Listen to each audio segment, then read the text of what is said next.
Welcome to our channel. Today we how to activate a replacement debit card with Wells Fargo. Quick tutorial step by step clearly. To begin, locate your new replacement debit card. Check if it has an activation sticker on the front. If it does, follow the instructions on the sticker.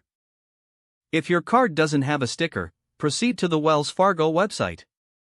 Open your web browser and visit www.wellsfargo.com.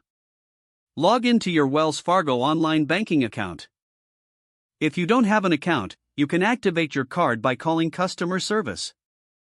To activate through the website, look for the cards section once you're logged in.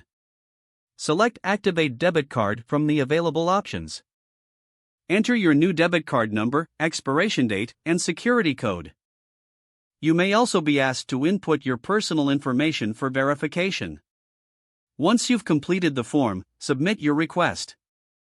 A confirmation message will appear, indicating that your card is activated. If you're activating by phone, call the number on the back of your card. Follow the automated prompts to enter your card information. You may need to verify your identity by providing additional information.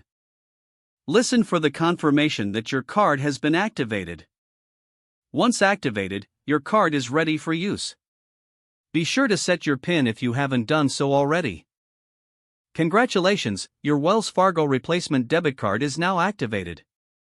If the page does not load, refresh the browser or try again in a private or incognito window. Make sure you are using the correct email address, then retype it carefully to avoid small typos. If your password is not accepted, use the reset option and create a new strong password you can remember. Check your spam folder for verification or security emails, then complete any requested confirmation steps.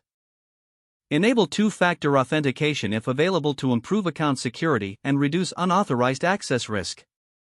After signing in, review your profile details so your contact information and settings are accurate and current.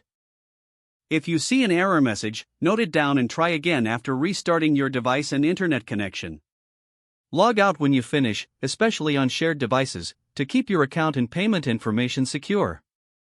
Don't forget to like this video and subscribe to our channel for more step-by-step tech guides.